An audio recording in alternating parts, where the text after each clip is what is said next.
and welcome to 1970s Strong. Today I want to talk about a lifter from way back in the late 1940s, early 50s. His name was Marvin Eder, born in 1931. From Brooklyn, New York. His career spanned only a few years, but in that short amount of time, managed to establish himself as an all-time great. His career cut short by politics between Bob Hoffman and Joe Weider, which I will go into a bit later, but first let's look at how unique and gifted Marvin truly was. In 1951 at Muscle Beach, Santa Monica, Marvin got into a friendly yet competitive strength duel with the current world's strongest man and Olympic weightlifting great Doug Hepburn. The Canadian Colossus was considered the strongest man on the planet at the time. He was about 70 pounds heavier than Eder, who weighed 195. It started out as a bench press contest between Doug and the two New York teenagers, Eder and Giuliano, Marvin's workout partner. Powerlifting records in those days were unofficial because the AAU recognition of the odd lifts, anything that wasn't one of the Olympic three. The unofficial world record in the bench was 420 pounds. Very shortly all three were flirting with that weight, doing at least 2 reps with 400. The action heated up when the bar reached 420. Giuliano dropped out, but that was no disgrace for a 17-year-old Superman. Eder, not much older at 19, blasted out 2 reps with 420. Hepburn also rammed up the 420. Eder then did 430 pounds in strict style, thereby setting a new, albeit unofficial, world record. Hepburn lifted the same poundage and announced the fact that he was just warming up. He then benched 440, but his form was so rough. Marvin said, "Nice lift, Doug, you must have lost 2 inches off your chest. The way the bar bounced off your pecs." Everybody in the large crowd surrounding the workout area laughed, although Doug wasn't happy. Hepburn, who set a world record in the military press at the National Weightlifting Championships a few days later, went into his strongman prop bag and brought out a thick leather belt with which he strapped 2 45-pound plates. Together he lifted the plates overhead with his left hand, then lowered them until his arm was parallel to the ground. It was known as the one-arm holdout. He held the weights in the muscled-out position for 5 seconds.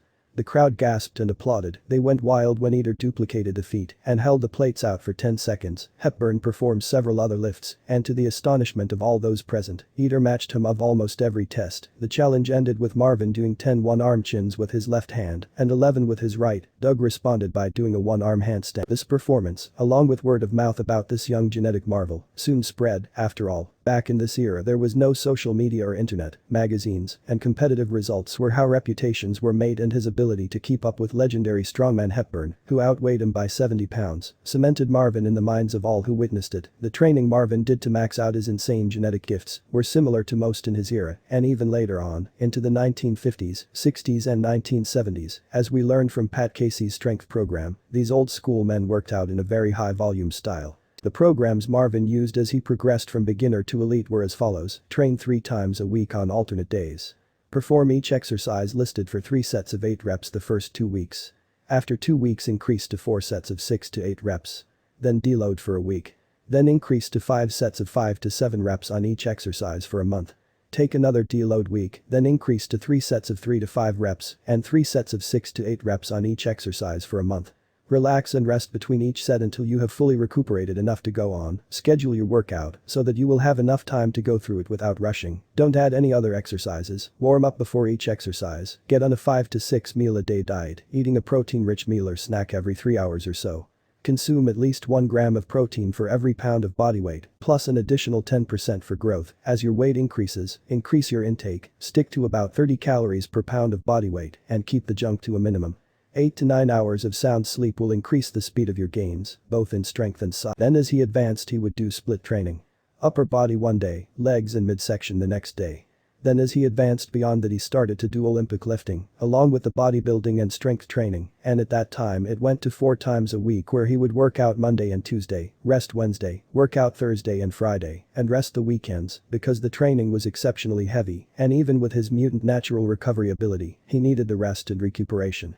At a height of 5 foot 8 inches and body weight of 200 pounds, Marvin clean and pressed 345 pounds in strict competition when the current American super heavyweight champion Jim Bradford, who weighed well over 100 pounds heavier, pressed 360 pounds. You might ask why Marvin wasn't an Olympic athlete or even a Mr. Olympia, given his amazing lean and ripped physique.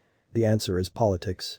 As he was in the era that saw a massive battle between Joe Weider and Bob Hoffman over magazine popularity, magazines being the only source of advertising and promotion in the pre-internet age. Bob saw Marvin as his athlete as Hoffman employed his champion lifters in his supplement warehouse, which allowed them to train optimally. At this time Joe Weider was trying to recruit superstars into his IFBB federation. As Marvin just trained for the fun and the purity of purpose and health, he was friendly with both sides. He unwittingly accepted a $15 check for a posing exhibition from Joe Weider, who used Marvin's photos as Hoffman did in his magazines to sell supplements and other merchandise without paying Marvin royalties for using his image. This wavered Marvin's amateur status, meaning he was now considered a professional, which automatically banned him from representing the USA in the Olympics. This squabbling and infighting wore Marvin down. He got tired of the political chicanery and also the rising anabolic steroid problem within weightlifting, strength and bodybuilding. Marvin, a lifelong advocate of the old school notion of strength and health as a completely natural athlete, found this abhorrent and decided to leave the iron game to pursue a career as a plumber, eventually running his own big successful company employing a dozen men.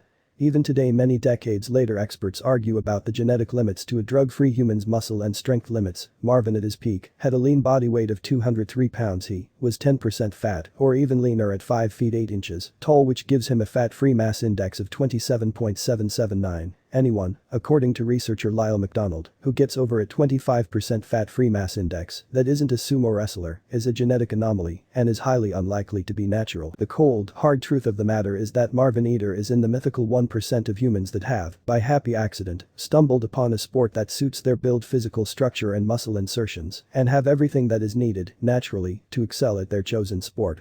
These are Marvin's best lifts at a body weight of around 200 pounds, completely drug-free. Deep knee bend squat 550 for 10 reps, 300 pounds for 50 reps, barbell curl 210 pounds clean, and pressed overhead 355 pounds, crucifix 2 100 pounds dumbbells, lateral raises 120 pounds, deadlift 665 pounds, parallel bar dip 434 pounds, chins 200 pounds for 8 reps, bench press 515 pounds. That's it for now, folks. If you enjoyed the video, please give it a thumbs up or even subscribe if you're feeling particularly generous. Until next time, take care, stay safe, and have a great day.